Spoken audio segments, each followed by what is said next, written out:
Close your eyes and let your mind drift back through the mists of time to a land of ancient rivers and towering mountains where civilization bloomed along fertile banks and wisdom echoed through bamboo forests. Tonight, we journey to ancient China, where emperors claimed the mandate of heaven, philosophers pondered the nature of existence, and innovations emerged that would change humanity forever. Picture yourself floating above the vast expanse of what would become the Middle Kingdom. Below you, two great rivers wind their way across the landscape like golden dragons. The Yellow River, thick with Laozi soil, carries life-giving sediment to vast plains.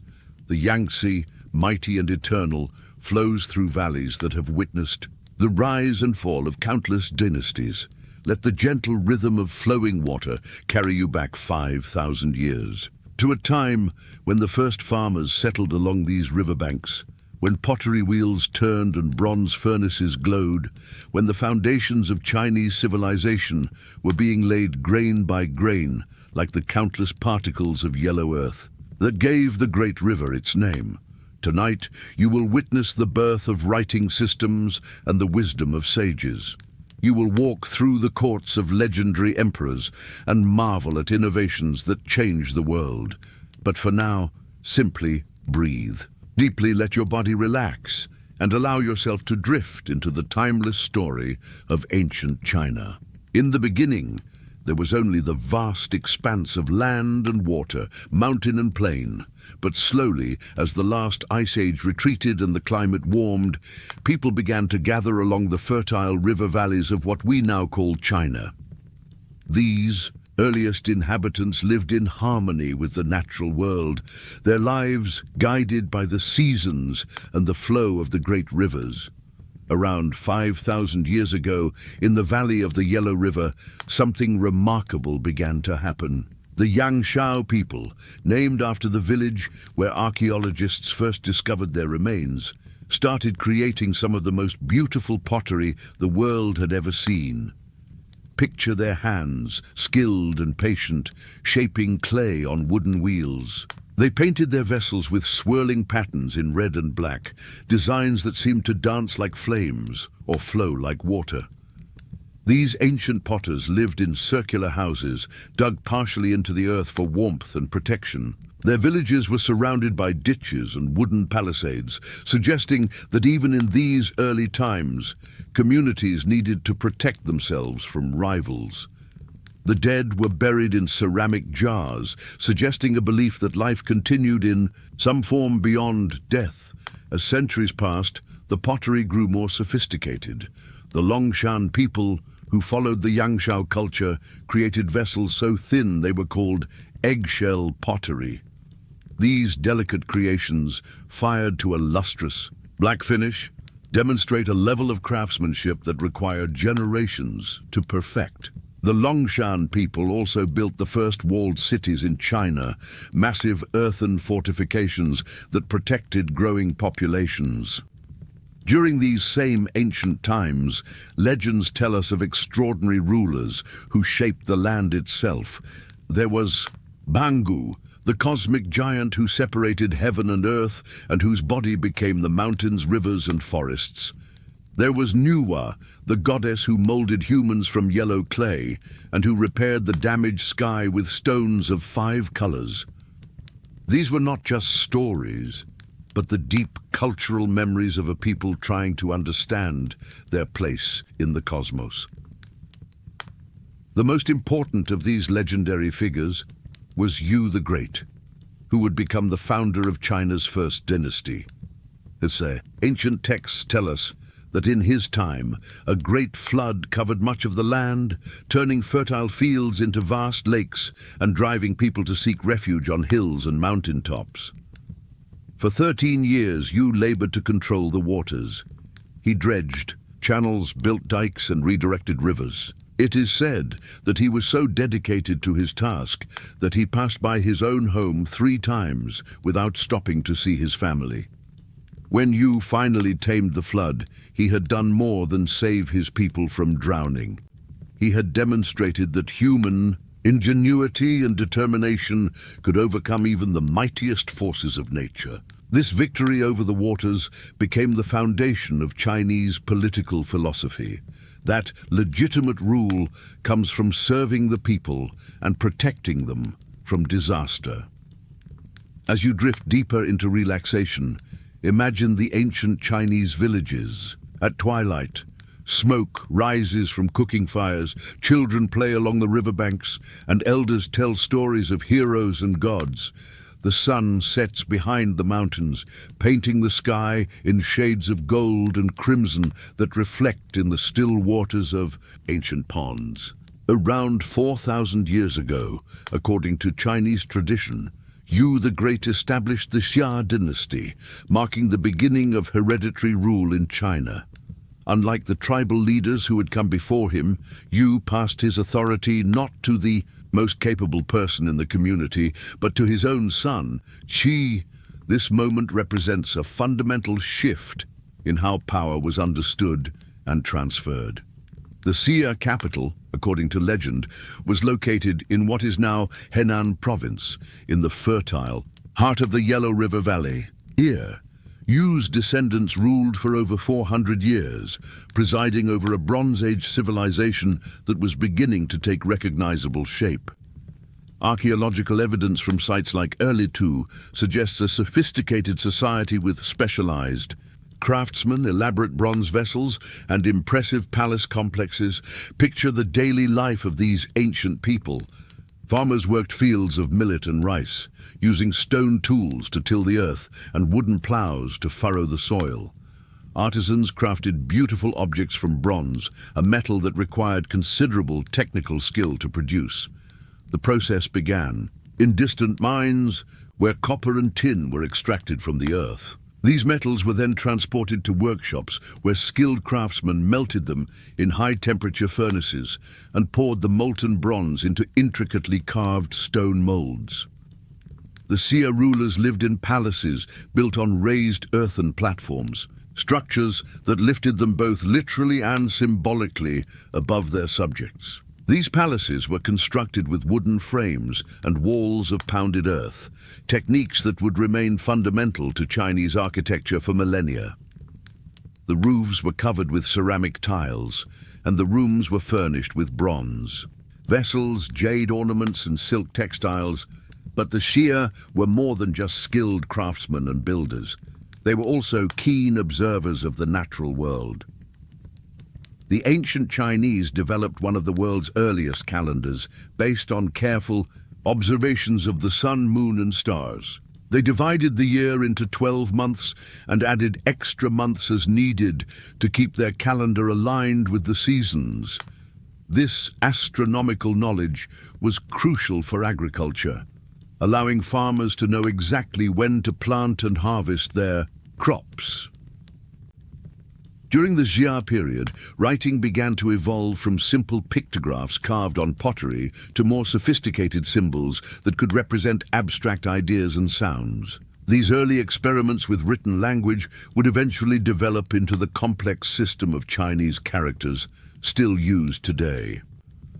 The Xia rulers claimed divine authority for their rule, asserting that they governed with the approval of heaven itself. This concept, which would become known as the Mandate of Heaven, suggested that natural disasters, failed harvests, and social unrest were signs that a dynasty had lost heaven's favor and should be replaced. As you listen to this ancient tale, allow your breathing to slow and deepen. Picture yourself walking through a Bronze Age village, hearing the ring of hammers on metal, seeing the glow of furnaces in the gathering dusk. The air is filled with the scent of wood smoke and the earthy smell of the Yellow River after rain. The Xia dynasty came to an end, according to tradition, when the last Xia king became corrupt and tyrannical. King Ji was said to be cruel to his people, wasteful of resources, and indifferent to the signs of heaven's displeasure. Natural disasters struck the land, and a rival king named Tang gathered an army to challenge Xia rule. When Tang of Shang defeated the last Xia king around 1600 BCE, he established not just a new dynasty, but a new level of sophistication in Chinese civilization. The Shang dynasty, which ruled for over 500 years, created the first clearly documented Chinese state, complete with written records, monumental architecture, and a complex social hierarchy. The discovery of Shang civilization is one of archaeology's greatest detective stories. For centuries, scholars debated whether the Shang dynasty had ever really existed, dismissing ancient Chinese texts as mythology rather than history. But in the late 19th century, Chinese scholars noticed that local farmers near the city of Anyang were selling what they claimed were dragon bones, fragments of turtle shell and ox bone covered with mysterious carved symbols. These dragon bones were actually oracle bones used by Shang kings to communicate with their ancestors and predict the future. The process was both practical and mystical. Royal diviners would carve questions onto turtle shells or cattle shoulder blades, then heat them with bronze rods until the bone cracked. The patterns of these cracks were interpreted as answers from the spirit world, the questions preserved. On these oracle bones give us an intimate glimpse into Shang concerns. Kings asked about military campaigns. Should we attack the enemy this month?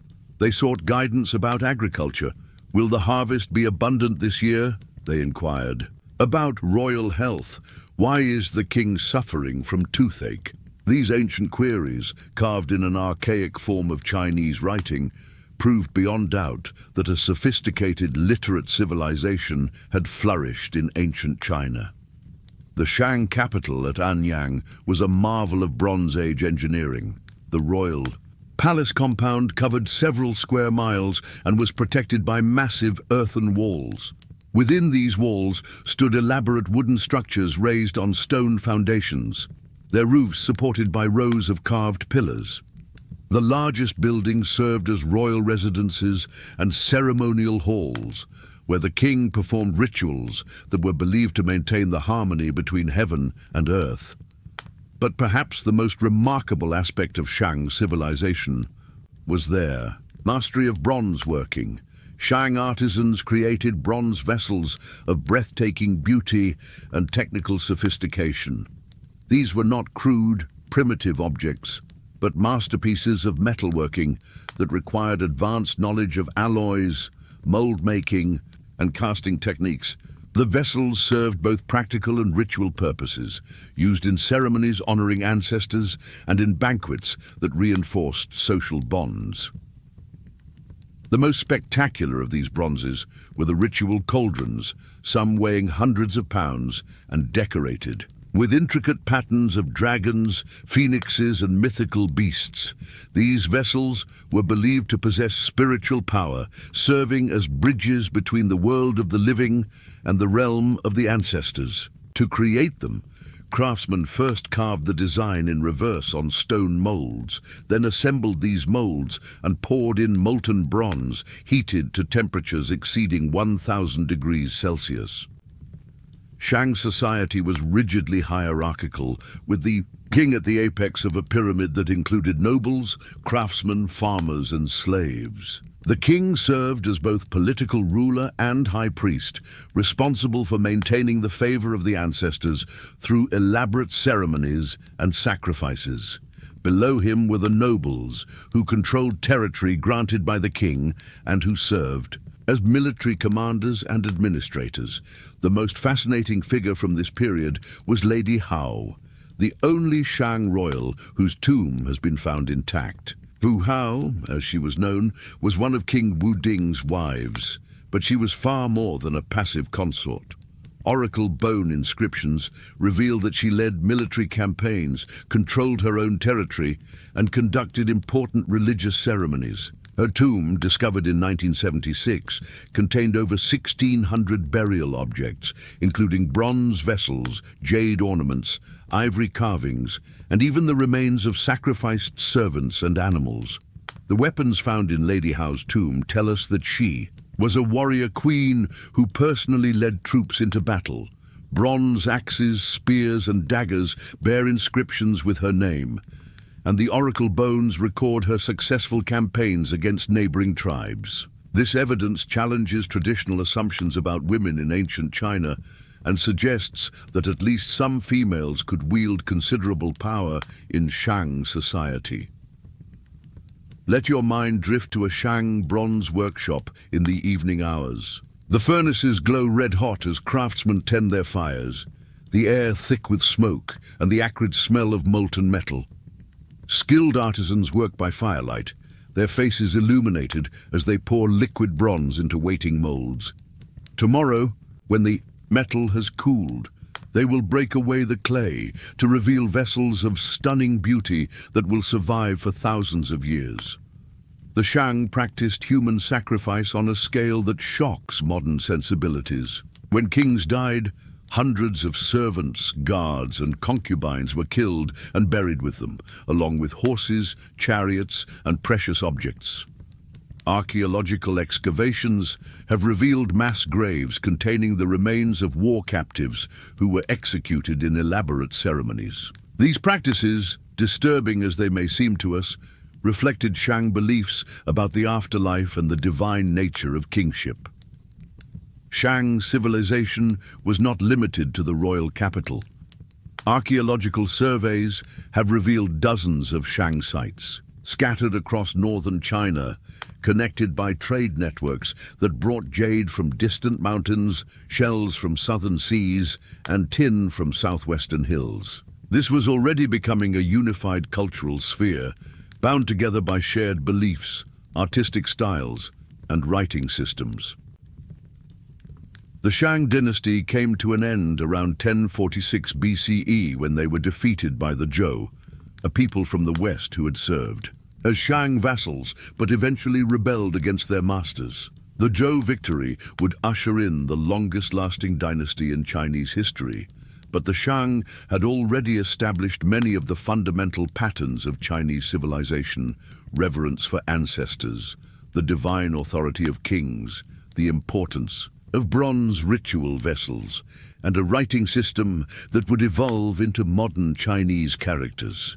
The Zhou conquest of the Shang around 1046 BCE represents one of the most important turning points in Chinese history.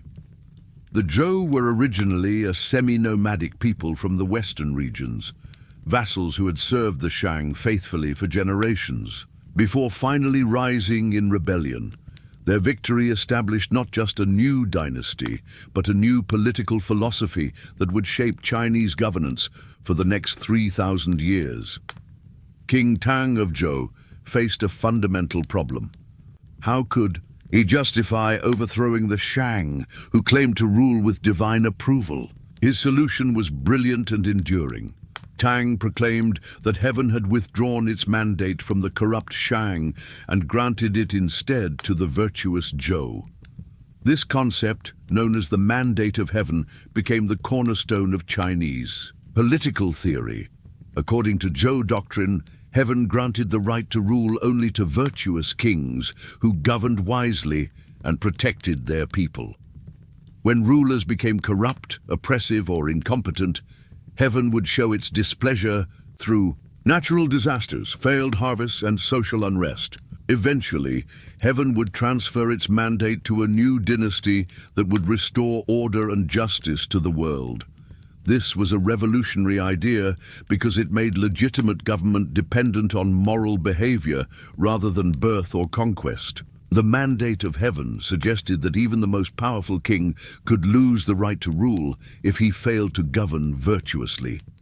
This concept would justify countless rebellions throughout Chinese history and remains influential in Chinese political thought today. The early Zhou period, known as the Western Zhou, saw the establishment of a feudal system that organized Chinese society along hierarchical lines. The Zhou king granted fiefs to relatives and allies, who became regional lords responsible for governing their territories, providing military service, and collecting taxes. These lords, in turn, granted smaller holdings to their own followers, creating a pyramid of loyalty and obligation that extended from the king down to ordinary farmers. Picture the Zhou capital at Haojing, nestled in the Wei River Valley in what is now Xi'an. The royal city was surrounded by massive walls of pounded earth, within which stood wooden palaces decorated with intricate carvings and painted in brilliant colors. The king held court in great halls, supported by rows of pillars, where nobles dressed in silk robes and bronze ornaments came to pay homage and receive instructions. The Zhou refined and expanded the bronze working traditions inherited from the Shang. Zhou bronzes are distinguished by their elegant proportions and sophisticated decorative programs. Many vessels bear long inscriptions that record important historical events, land grants, military victories, and family genealogies. These inscriptions, cast in bronze that has survived for 3 millennia, provide historians with invaluable documentary evidence about Zhou society and politics. One of the most important Zhou innovations was the development of iron metallurgy. Around 800 BCE, Chinese craftsmen began to smelt iron ore in high-temperature furnaces, creating tools and weapons that were stronger and cheaper than their bronze counterparts. Iron plowshares revolutionized agriculture, allowing farmers to cultivate heavier soils and increase crop yields. Iron weapons gave soldiers decisive advantages in battle, contributing to the military expansion that characterized later Zhou history. Zhou religious practices centered on ancestor worship and the maintenance of harmony between heaven and earth. The king served as the son of heaven, responsible for performing elaborate ceremonies that ensured the continued favor of the divine realm. These rituals involved the sacrifice of animals, the offering of food and wine, and the performance of ancient music and dance. The ceremony was believed to create a spiritual connection between the human and divine realms, ensuring abundant harvests, military success, and social stability. The Zhou also developed a sophisticated understanding of music as both art and moral force. They believed that different musical modes could influence human behavior and natural phenomena. Proper music promoted virtue and social harmony, while improper music led to moral decay and political chaos. This belief in music's moral power became a central tenet of Chinese philosophy and education. As you rest and listen, imagine yourself attending a Zhou ritual ceremony. The air is thick with incense, and the sound of bronze bells rings across the courtyard. Musicians play ancient melodies on stone chimes and wooden flutes, while dancers move in precise formations that mirror the movements of the stars. The king, dressed in robes of silk and crowned with jade ornaments, offers prayers to heaven while nobles watch in reverent silence. The Zhou system worked well for several centuries, but gradually began to weaken as the kingdom expanded and royal authority became more difficult to maintain across vast distances. Regional lords grew increasingly independent, developing their own armies, legal systems, and cultural traditions. The final blow came in 771 BCE, when nomadic invaders attacked the Zhou capital, killing King Yu and forcing his successors to flee eastward to a new capital at Luoyang. This event marked the beginning of the Eastern Zhou period, during which the Zhou kings became largely ceremonial figures, while real power shifted to regional lords, who ruled increasingly independent states. The Eastern Zhou period is traditionally divided into 2 phases: the Spring and Autumn period, 770–476 BCE, and the Warring States period, 475–221 BCE, both named after historical texts that chronicle these turbulent times.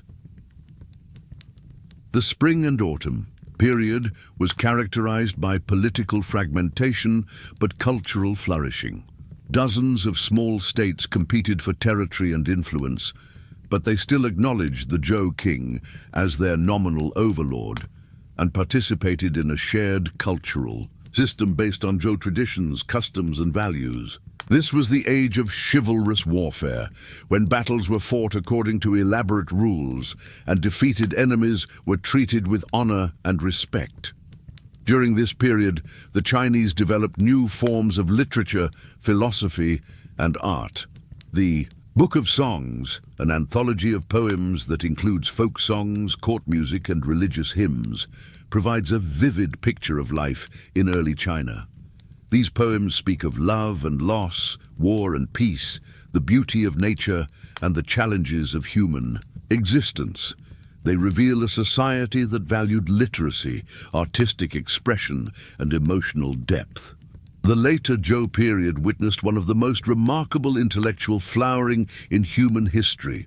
As political authority fragmented and social order broke down, Chinese thinkers began to question fundamental assumptions about government, morality, and human nature. This period, sometimes called the 100 Schools of Thought, produced philosophical traditions that continue to influence billions of people today. The most influential of these thinkers was Confucius, known to the West as Confucius, who lived from 551 to 479 BCE.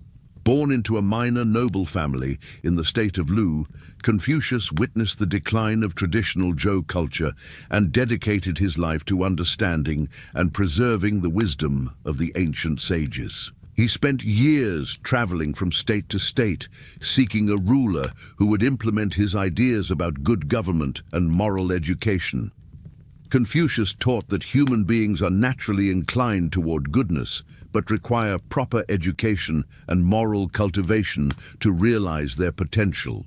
He emphasized the importance of Ren, often translated as humaneness or benevolence, which he described as the fundamental virtue that should guide all human relationships. A person who cultivated Ren would naturally treat others with kindness, respect, and consideration. The Confucian vision of society was hierarchical but not oppressive. Children should honor their parents, students should respect their teachers, and subjects should obey their rulers. But these relationships involved mutual obligations. Parents should care for their children, teachers should provide good instruction, and rulers should govern justly and compassionately. When everyone fulfilled their proper role, society would achieve harmony and prosperity. Confucius also stressed the importance of Lai, usually translated as ritual or propriety. These were not empty ceremonies, but meaningful practices that expressed and reinforced proper relationships between people. By performing rituals correctly, individuals demonstrated their commitment to social order and moral development. From simple courtesies like bowing to elaborate state ceremonies, Li served to maintain civilization in the face of chaos and barbarism. Let your mind drift to a quiet courtyard where Confucius teaches his disciples. The old master sits beneath a spreading tree, his voice gentle but authoritative as he discusses the ancient texts and their meaning for contemporary life. Students sit cross-legged on woven mats, asking questions about governance, morality, and the cultivation of virtue. The afternoon sun filters through the leaves, creating patterns of light and shadow that seem to dance in rhythm with the teacher's words. While Confucius focused on social harmony and moral cultivation, other philosophers explored different approaches to life's challenges. Laozi, the legendary founder of Taoism, taught that the key to happiness lay not in social engagement, but in alignment with the Tao, the underlying principle that governs all existence. The Tao, literally meaning the way, was described as an ineffable force that flows through all things, creating and sustaining the natural world. Taoist philosophy emphasized simplicity, spontaneity, and harmony with nature. Instead of striving for worldly success and social recognition, Taoists sought to live according to natural rhythms and patterns. They practiced Wu Wei, often translated as non-action, which meant acting in accordance with natural flow rather than forcing artificial solutions on complex problems. The Tao Te Ching, attributed to Laozi, became one of the most influential books in Chinese history. Written in cryptic, poetic language, it offers guidance for living in harmony with the fundamental patterns of existence. The Tao that can be spoken is not the eternal Tao, the book begins, immediately alerting readers that ultimate truth cannot be captured in words or concepts, but must be experienced directly through meditation and contemplation.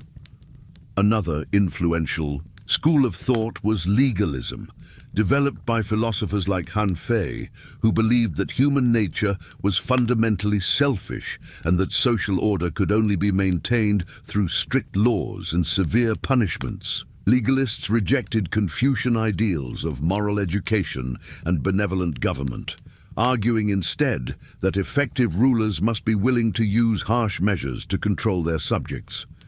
According to legalist theory, laws should be clearly written, uniformly enforced, and severe enough to deter potential lawbreakers. The ideal state would be like a well-oiled machine, with every citizen knowing exactly what was expected of them and the consequences of disobedience.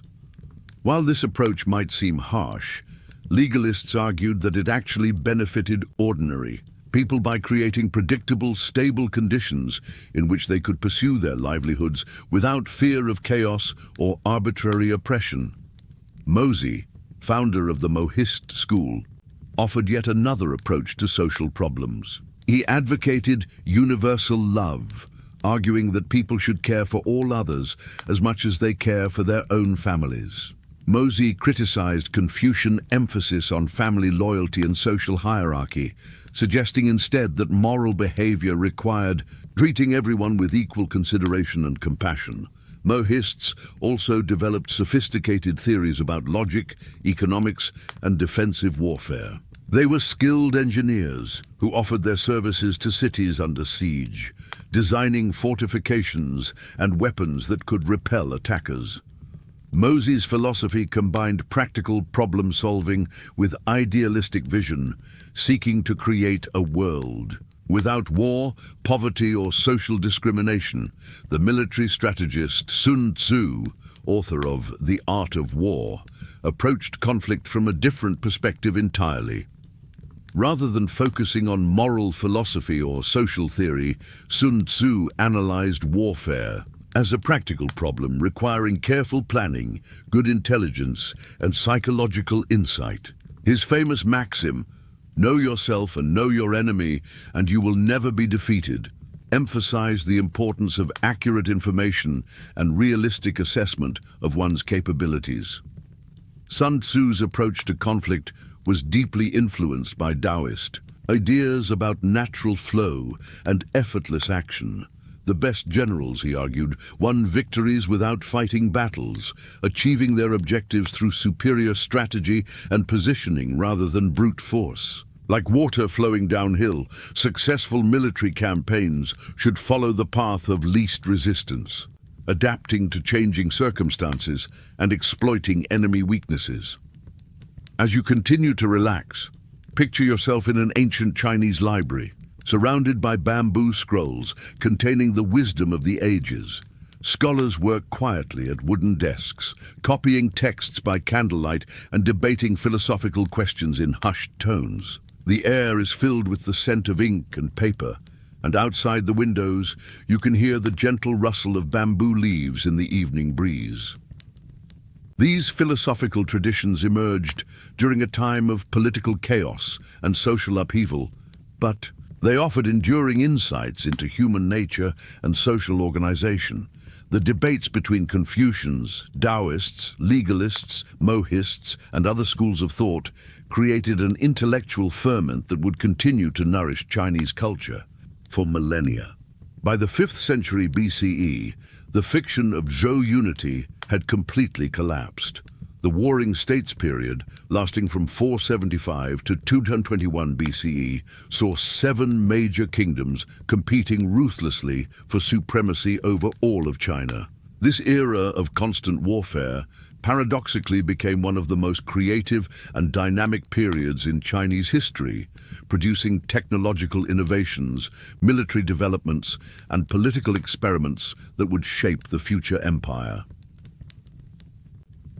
The 7. Major states, Qin, Chu, Zhou, Han, Wei, Yan, and Qi, each developed distinct cultures and political systems while competing for territory and resources.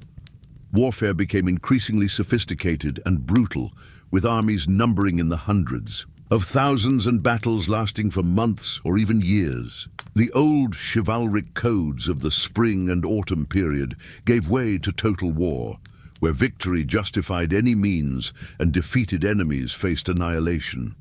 The state of Qin, located in the western mountains, initially seemed the least likely to achieve ultimate victory. Its people were considered semi-barbarian by the more cultured eastern states, and its harsh landscape produced tough warriors but few scholars or artists. However, Qin possessed several crucial advantages: defensible borders, abundant natural resources, and most importantly, a willingness to adopt radical reforms that increased state power. The transformation of Qin began with Shang, a legalist philosopher who convinced Duke Xiao to implement sweeping changes to Qin's social and political systems. Shang abolished the old feudal nobility and replaced it with a meritocracy based on military achievement. Soldiers could rise in rank only by taking enemy heads in battle, while nobles who failed to serve effectively lost their privileges and status. Shang also standardized weights and measures throughout Qin territory, making trade and taxation more efficient. He divided the population into groups of 5 and 10 families who were held collectively responsible for each other's behavior. Anyone who failed to report crimes committed by their neighbors would be punished as severely as the criminals themselves. These reforms created a society that was regimented, efficient, and utterly devoted to state power. The Qin legal system was based on written laws that applied equally to all subjects regardless of social status. Punishments were severe and often involved mutilation or death, but they were predictable and uniformly enforced. Citizens knew exactly what behavior was expected of them and the consequences of disobedience. This created a society that was orderly but deeply authoritarian, where individual freedom was sacrificed for collective security and state strength. As you listen to this ancient tale, let your breathing become slow and regular. Picture the Qin, heartland at twilight, with mountains rising like sleeping giants against the darkening sky. In the valleys below, farmers work their fields, while soldiers march along dusty roads, their bronze weapons glinting in the fading light. The air carries the sound of distant drums and the smoke of countless cooking fires. The Qin conquest of China was methodical and ruthless. Between 230 and 221 BCE, Qin armies systematically destroyed their rivals, often massacring entire populations and burying defeated soldiers alive. The Qin king, who would later take the title First Emperor, employed brilliant generals and used superior organization and technology to overwhelm enemies who were often more numerous but less disciplined. When the last enemy state fell in 221 BCE, the Qin king proclaimed himself Qin Shi Huang, the first emperor of China. This marked the end of the feudal system that had governed China for over 1,000 years, and the beginning of imperial unity that would last, with interruptions, until 1912. The first emperor's achievement was monumental. He had united a territory larger than the Roman Empire at its height, and created administrative systems that would serve as models for future dynasties.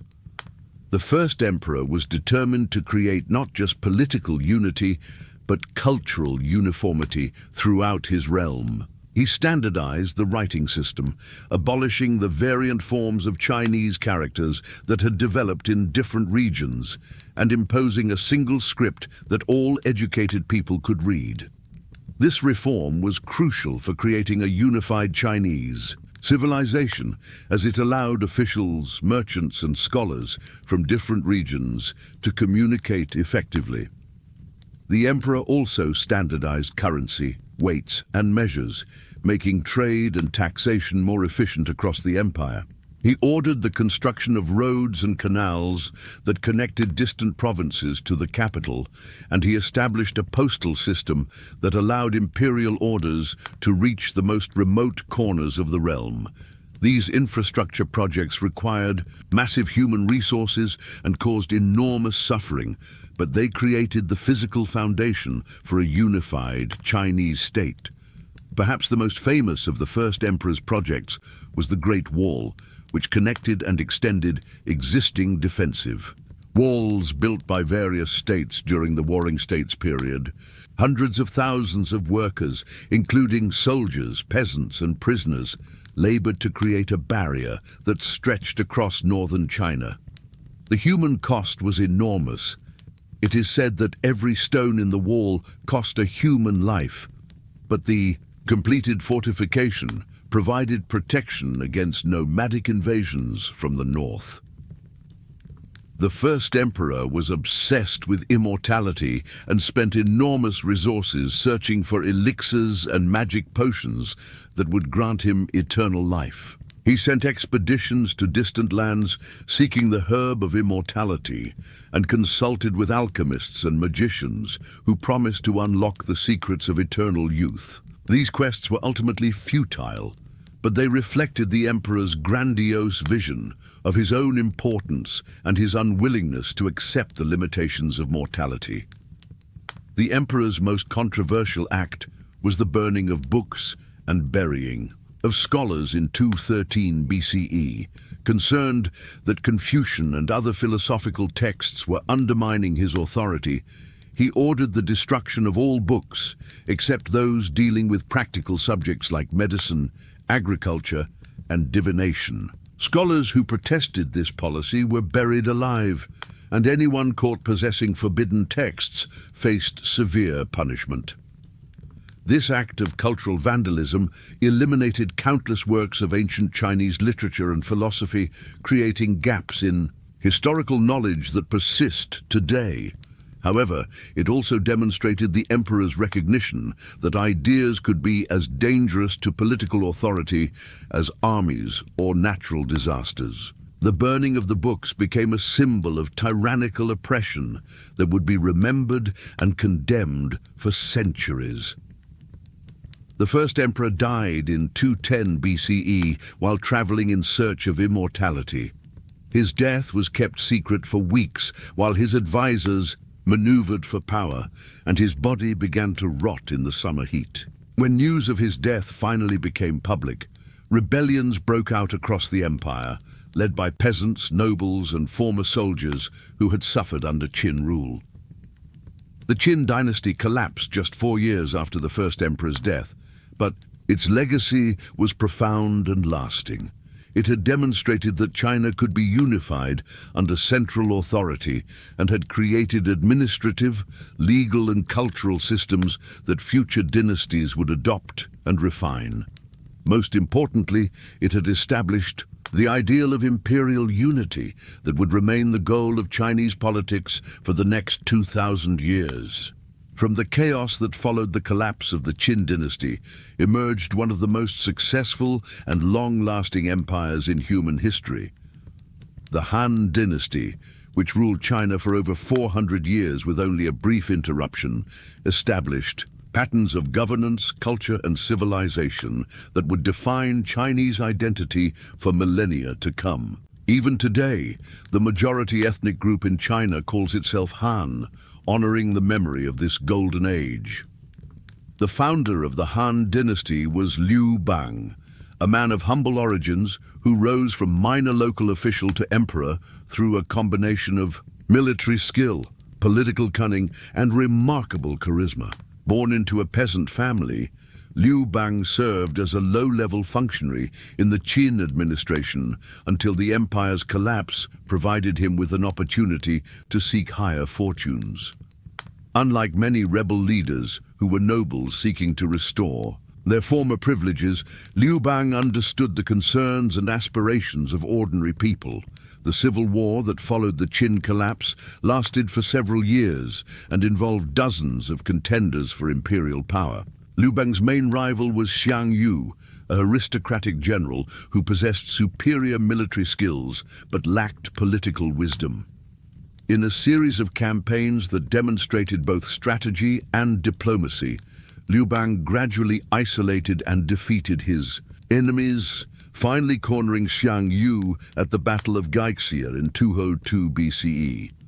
The victory at Gaixia was as much psychological as military. Liu Bang's forces surrounded Shang Yu's army and sang folk songs from Shang Yu's home region, convincing the general that his homeland had already surrendered. Despairing of victory, Shang Yu committed suicide, leaving Liu Bang as the undisputed master of China. The new emperor took the title Gaozu and established his capital at Chang'an, beginning 4 centuries of Han rule. Liu Bang faced the same challenge that confronted all successful rebels: how to transform military conquest into legitimate governance. He could not simply restore the Zhou feudal system, which had proved inadequate for governing a large territory, nor could he maintain the harsh legalist policies of the Qin, which had provoked widespread resentment. Instead, he created a hybrid system that combined central administration with decentralized authority, legalist efficiency with Confucian idealism. The early Han emperors retained the Qin system of provinces governed by appointed officials, but they also granted feudal kingdoms to relatives and allies who had helped establish the dynasty.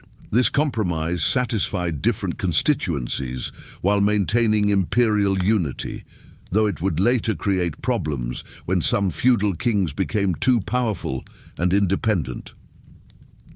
Let your mind drift to the Han capital at Chang'an during the reign of Emperor Wu, one of the most dynamic rulers in Chinese history. The city is a marvel of urban planning, with broad avenues radiating from the imperial palace like spokes from a wheel. Markets bustle with merchants from across Asia, selling silk, spices, jade, and exotic goods from distant lands.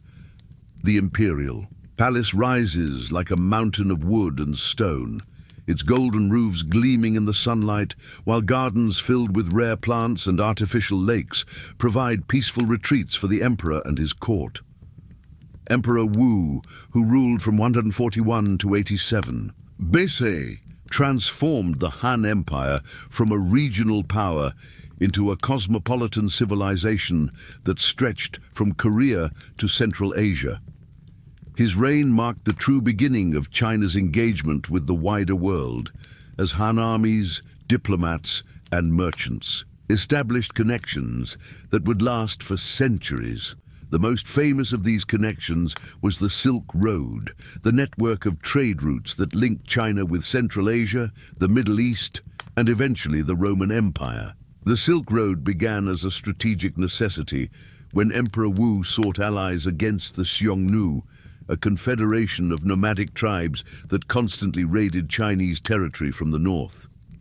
Wu dispatched Zhang Qian, one of history's great explorers, to seek military alliances with peoples living far to the west. Zhang Qian's journey, which lasted over a decade, took him through landscapes of breathtaking beauty and terrible hardship.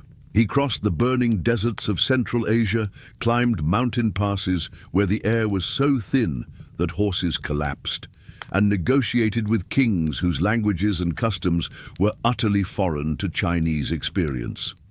Although he failed to secure the military alliance he sought, Zhang Qian returned with detailed reports about the lands and peoples of the West, opening Chinese eyes to a world far larger and more diverse than they had imagined. The information Zhang Qian provided enabled Chinese merchants to establish trade routes that would eventually span the entire Eurasian continent. Caravans carrying Chinese silk, porcelain, and tea would travel west along these routes, returning with gold, silver, precious stones, and exotic products like saffron, cinnamon, and frankincense.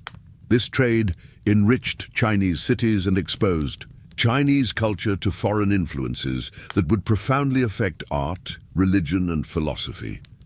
The Silk Road was more than just a commercial network. It was also a highway for ideas, technologies, and beliefs. Buddhism entered China along these routes, carried by merchant missionaries who established temples and monasteries in Chinese cities. Papermaking, one of China's most important innovations, eventually spread westward along the same paths, revolutionizing communication and learning throughout the world. As you rest and listen, imagine a Silk Road caravan preparing to depart from Chang'an at dawn. The camels are loaded with bales of silk and crates of porcelain, while merchants check their supplies of food, water, and silver coins. The caravan leader studies maps drawn on leather and consults with guides who know the location of every oasis and mountain pass. As the sun rises, the caravan moves out through the city gates, beginning a journey that will take months to complete and cover thousands of miles of desert, mountain, and grassland. The Han Dynasty was also a golden age of intellectual and cultural achievement. The Emperor Wu established an imperial university where scholars studied the Confucian classics and prepared for careers in government service. This marked the beginning of the examination system that would become one of the most distinctive features of Chinese civilization, creating a meritocracy based on literary achievement rather than birth or wealth. Sima Qian, one of the greatest historians in any culture, compiled the records of the grand historian during the Han period. This massive work, containing over 500,000 Chinese characters, provided the first comprehensive history of China from legendary times to Sima Qian's own era. The book established patterns of historical writing that would influence Chinese scholarship for centuries, emphasizing the moral lessons that could be learned from studying the past. Han poets created new forms of verse that captured both the grandeur of imperial life and the intimate emotions of ordinary people. The Music Bureau, a government agency responsible for collecting folk songs and court music, preserved thousands of poems that provide invaluable insights into Han society and culture. These poems speak of love and separation, the hardships of military service, the beauty of changing seasons, and the eternal human quest for meaning and happiness. The Han period also witnessed remarkable technological innovations that would eventually spread throughout the world. Chinese inventors developed paper around 100 CE, creating a writing material that was cheaper and more practical than the bamboo strips and silk cloth used previously. They invented the magnetic compass, which revolutionized navigation and made possible the great age of maritime exploration. They created the seismograph, an ingenious device that could detect earthquakes hundreds of miles away, and they developed new techniques for making steel that produced stronger and more durable tools and weapons. Han medicine made advances that would influence healing practices for centuries. Chinese physicians developed sophisticated theories about the circulation of vital energy, qi, through the human body, and created acupuncture, a technique that used needles inserted at specific points to restore health and alleviate pain. They compiled vast pharmacological texts that catalogued the medicinal properties of hundreds of plants, minerals, and animal products, creating the foundation for traditional Chinese medicine. The Han social system was hierarchical, but relatively flexible, allowing talented individuals to rise through education and government service. At the top of society was the emperor, considered the son of heaven and the intermediary between the human and divine realms. Below him were the nobles, who held hereditary titles and governed territories granted by the emperor. The scholar officials, trained in Confucian classics and selected through examinations, formed the backbone of imperial administration. Farmers were theoretically honored as the producers of food that sustained civilization, but in practice they lived difficult lives, subject to heavy taxes, military service, and the constant threat of natural disasters. Artisans and craftsmen occupied a middle position in society, their skills valued, but their social status limited by Confucian prejudices against manual labor. Merchants, despite often being wealthy, were officially despised as parasites who produced nothing but lived off the work of others. The role of women in Han society was complex and varied according to social class. Elite women could receive excellent educations and exercise considerable influence within their families, though they were excluded from formal political roles. The most famous woman of the period was Empress Lu, who effectively ruled the empire for 15 years after her husband's death, demonstrating that capable women could wield real power despite official restrictions. As the Han dynasty matured, it faced challenges that would ultimately lead to its decline. The cost of maintaining large armies on distant frontiers strained imperial finances, while corruption and inefficiency weakened central administration. Natural disasters, including floods, droughts, and earthquakes, were interpreted as signs that the dynasty was losing the mandate of heaven. Social unrest increased as the gap between rich and poor widened, and the government seemed increasingly unable to address the people's needs. The Han dynasty experienced a brief interruption when Wang Mang, a court official, seized power in 9 CE and established the Qin dynasty. Wang Mang was a visionary reformer who attempted to implement radical changes based on ancient Confucian ideals. He redistributed land to peasants, abolished slavery, and tried to control prices through government intervention. However, his reforms disrupted established interests and were poorly implemented, leading to rebellions that destroyed his regime after only 14 years. The Han dynasty was restored in 25 CE under Emperor Guangwu, who established the Eastern Han period with its capital at Luoyang. The Eastern Han continued many of the cultural and technological achievements of the earlier period, but gradually weakened as emperors became increasingly isolated from reality and court eunuchs gained excessive power. The final collapse of the Han came in 220 CE, when the last emperor abdicated in favor of a military strongman, ending 4 centuries of imperial unity. But the Han legacy lived on in Chinese culture, politics, and identity. Future dynasties would model themselves on Han institutions and claim to restore Han glory, while the common people continued to call themselves Han as a badge of cultural pride. The ancient Chinese were perhaps the most inventive people in human history, creating technologies and techniques that would eventually spread across the globe and transform human civilization. Many innovations that we consider essential to modern life, paper, gunpowder, the compass, printing, were first developed in ancient China, often centuries or even millennia before they appeared elsewhere. The invention of paper, around 100 CE, during the Han dynasty represents one of humanity's great intellectual leaps.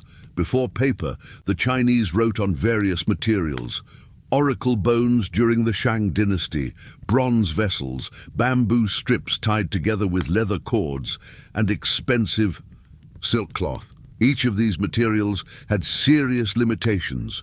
Bone and bronze were difficult to work with, bamboo books were heavy and cumbersome, and silk was too costly for everyday use. Kai Lun, a court official during the Eastern Han dynasty, traditionally receives credit for inventing paper, though the process probably developed gradually through the work of many craftsmen. The key insight was that plant fibers could be broken down, suspended in water, and then formed into thin sheets that dried to create a smooth writing surface. Early paper makers used mulberry bark, hemp, old rags, and fish nets, creating a recycling process that turned waste materials into valuable writing material. The paper-making process was carefully guarded as a state secret for centuries. Craftsmen would first soak the raw materials in water until the fibers separated, then pound them with hammers to create a pulp. This pulp was mixed with water in large vats, and workers used fine screens to lift thin layers of fiber from the surface. These wet sheets were then pressed and dried to create paper that was smooth, durable, and much less expensive than any previous writing material. Picture yourself in a Han Dynasty paper mill, where the air is filled with the sound of rushing water and the rhythmic pounding of hammers. Workers move with practiced efficiency, their hands stained with plant dyes as they lift screen after screen of wet pulp from the vats. The finished sheets hang on lines like laundry, drying in the warm air while new batches are prepared. This simple workshop is revolutionizing human communication, though the workers may not realize the global impact of their labor. The Chinese invention of gunpowder emerged from their sophisticated understanding of chemistry and their long search for an elixir of immortality. Taoist alchemists, seeking to create pills that would grant eternal life, experimented with various combinations of minerals and organic compounds. Around 850 CE, they discovered that mixing saltpeter, sulfur, and charcoal created a substance that burned explosively. Initially, gunpowder was used for fireworks and signal devices rather than weapons. The Chinese loved spectacular displays of light and sound, and gunpowder enabled them to create shows that amazed and delighted audiences. Gradually, however, military applications became apparent. The first gunpowder weapons were simple bamboo tubes that shot projectiles or flames, but these evolved into more sophisticated cannons, rockets, and bombs. The development of firearms revolutionized warfare and had profound social consequences. Traditional aristocratic warriors trained from childhood in archery and swordplay found their skills obsolete when faced with peasant soldiers armed with guns. The democratization of military force contributed to the rise of centralized states and the decline of feudal nobility throughout the world. The magnetic compass, another Chinese innovation, emerged from their observation that certain iron ores naturally aligned themselves with the Earth's magnetic field. Chinese geomancers, specialists in feng shui who sought to determine the most auspicious locations for buildings and graves, used primitive compasses made from magnetized iron needles floating on water or balanced on pivots. By the Song Dynasty, 960–1279 CE, Chinese navigators were using compasses for maritime navigation, enabling them to sail far from shore without losing their way. This technology made possible the great age of exploration that connected the world's oceans and continents. Chinese knowledge of the compass eventually reached Arab traders, who passed it to European sailors, fundamentally changing the course of world history. The invention of printing represented another major leap in human communication. The Chinese began printing texts during the Tang Dynasty, 618–907 CE, initially using wooden blocks carved with entire pages of text. This was laborious, but much faster than copying books by hand, and it enabled the mass production of books for the first time in history. The process began with skilled craftsmen who carved mirror images of text into wooden blocks, a job requiring both artistic ability and literary knowledge. Once carved, the blocks could be inked and pressed onto paper hundreds or thousands of times, creating identical copies of books, pamphlets, and government documents. This technology democratized knowledge by making books affordable for middle-class families and enabled the standardization of texts across the empire. Later innovations included movable type, where individual characters could be arranged and rearranged to print different texts. This system, invented by Shang around 1040 CE, used clay characters that could be assembled into pages and then redistributed for new projects. While movable type was more flexible than block printing, it was also more complex and never completely. Replace the older method in China. Let your breathing slow as you imagine a Song Dynasty printing workshop at dawn.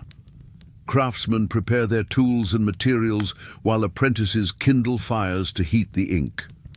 The master printer examines wooden blocks checking for cracks or worn surfaces that might affect print quality. Soon the workshop fills with the sounds of productivity. The scrape of planes shaping wood, the splash of brushes applying ink, and the soft thud of blocks pressed against paper. Chinese achievements in metallurgy were equally impressive. They were the first people to successfully smelt iron ore, a process that required furnaces capable of reaching temperatures above 1500 degrees Celsius. Chinese blast furnaces, powered by water-driven bellows, could maintain these high temperatures for extended periods, enabling mass production of iron tools and weapons. The Chinese also pioneered the production of cast iron and steel. They discovered that adding controlled amounts of carbon to iron created alloys with different properties. Cast iron that could be molded into complex shapes, and steel that combined strength with flexibility. These metallurgical advances gave Chinese farmers better plows and tools, while Chinese armies gained decisive advantages through superior weapons and armor. In agriculture, Chinese innovations fed growing populations and enabled the development of urban civilization. They developed the iron plow, which could break up heavy soils that defeated wooden implements. They created sophisticated irrigation systems that controlled flooding and brought water to dry fields. They practiced crop rotation, using legumes to restore nitrogen to exhausted soils. The Chinese were also pioneers in mechanical engineering. They invented the wheelbarrow, which enabled single workers to transport heavy loads efficiently. They developed water-powered mills for grinding grain and processing textiles. They created mechanical clocks that used escapement mechanisms to regulate timing, centuries before similar devices appeared in Europe. Chinese medicine made advances that continue to influence healing practices today. Traditional Chinese medicine, TCM, was based on the theory that health depends on the proper flow of qi, or vital energy, through channels called meridians. When qi was blocked or imbalanced, illness resulted. Treatment involved restoring proper energy flow through acupuncture, herbal medicine, massage, and exercise. Acupuncture, the practice of inserting thin needles at specific points on the body, was based on centuries of careful observation and experimentation. Chinese physicians mapped hundreds of acupuncture points and developed theories about how stimulating these points could treat various conditions. Modern scientific research has confirmed that acupuncture can be effective for treating pain, nausea, and certain other medical problems, though the mechanisms involved are still not fully understood. Chinese pharmacology was equally sophisticated. Physicians compiled vast catalogues describing the medicinal properties of plants, minerals, and animal products. They developed complex formulas that combined multiple ingredients to treat specific conditions, and they pioneered techniques like pulse diagnosis that enabled them to detect subtle signs of illness. As you continue to rest and listen, let these ancient innovations drift through your mind like leaves floating on a gentle stream. Picture Chinese farmers using iron plows to till their fields, scholars writing on paper with brushes and ink, sailors navigating by compass across vast oceans, and physicians treating patients with remedies perfected over centuries of careful practice. As our journey through ancient China draws to a close, we find ourselves contemplating one of human civilization's most remarkable achievements: the creation of a unified culture that has persisted for over 4,000 years. Unlike other ancient civilizations that rose and fell, leaving behind only ruins and memories, Chinese civilization proved remarkably resilient, adapting to changing circumstances while maintaining its essential character and identity. The secret of Chinese civilization's longevity lies partly in its ability to absorb and transform foreign influences while maintaining its core values and institutions. When Buddhism entered China from India along the Silk Road, It did not replace existing Chinese beliefs, but blended with Confucianism and Taoism to create a uniquely Chinese form of religious practice. When nomadic peoples conquered Chinese territories, they typically adopted Chinese administrative systems and cultural practices rather than imposing their own traditions. This cultural adaptability was matched by institutional flexibility. The mandate of heaven provided a mechanism for legitimate, dynastic change, allowing new rulers to claim divine approval while maintaining continuity with the past. The examination system created a meritocracy that could incorporate talented individuals from all social backgrounds, preventing the formation of a rigid hereditary elite that might resist necessary reforms. The Chinese writing system played a crucial role in maintaining cultural unity across vast territories and long periods of time. Unlike alphabetic scripts that represent sounds, Chinese characters represent meanings directly, allowing people who spoke mutually incomprehensible dialects to communicate through writing. A scholar from northern China and another from the south might not be able to understand each other's spoken words, but they could read the same books and exchange written messages without difficulty. This shared written culture created a common intellectual framework that transcended regional and temporal boundaries. A Tang Dynasty poet and a Qing Dynasty scholar, separated by 1,000 years, could engage in dialogue through their writings because they shared the same literary language and cultural references. This continuity of written culture enabled Chinese civilization to accumulate knowledge and wisdom across generations in ways that few other cultures achieved. The influence of ancient Chinese innovations on world history cannot be overstated. Paper made possible the democratization of knowledge by making books affordable and widely available. Printing accelerated this process, enabling the mass production of texts that could preserve and disseminate ideas across space and time. The compass opened the world's oceans to exploration and trade, while gunpowder transformed warfare and contributed to the rise of centralized nation-states. But perhaps China's most important contribution to world civilization was the concept of meritocratic government. The idea that political authority should be based on ability and virtue rather than birth or wealth was revolutionary in a world dominated by hereditary aristocracies. While the Chinese examination system had its flaws and limitations, it demonstrated that societies could be organized on principles of merit and achievement. The philosophical traditions that emerged during ancient China's classical period continue to influence billions of people today. Confucian emphasis on education, family loyalty, and social harmony shaped East Asian societies and provided guidance for personal conduct and social organization. Taoist insights into the importance of living in harmony with natural rhythms influenced everything from martial arts to environmental philosophy.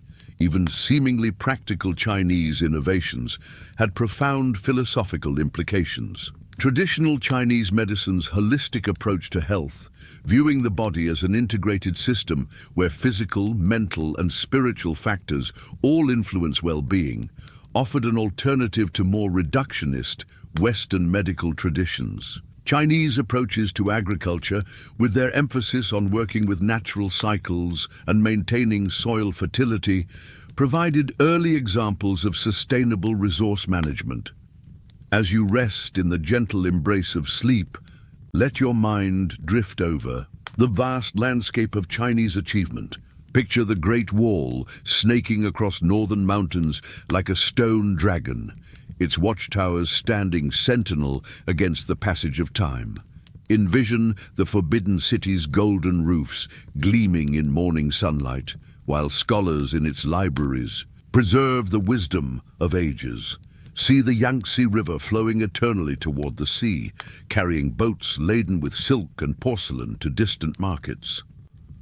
The story of ancient China is ultimately a story about human potential and achievement. It demonstrates that societies can create institutions that persist across millennia, that cultures can maintain their identity while adapting to changing circumstances, and that human creativity and ingenuity can produce innovations that benefit all humanity. The ancient Chinese understood something profound about the relationship between continuity and change. They recognized that healthy societies must balance respect for tradition with openness to innovation, maintaining core values while adapting methods and practices to meet new challenges. This wisdom enabled them to create a civilization that was both stable and dynamic, rooted in the past but capable of growth and transformation. Their concept of harmony between heaven and earth, ruler and subject, individual and society, provided a framework for understanding how complex systems could function effectively. This was not a static harmony that resisted change, but a dynamic balance that could accommodate new elements while maintaining overall stability.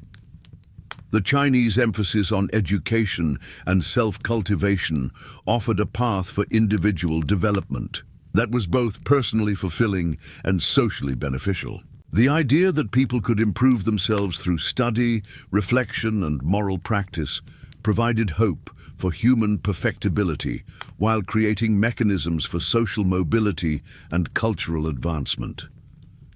Perhaps most importantly, ancient China demonstrated that human societies could achieve greatness without losing their humanity. Despite the brutalities of war and the harsh realities of political struggle, Chinese culture consistently emphasized values like compassion, wisdom, and moral development.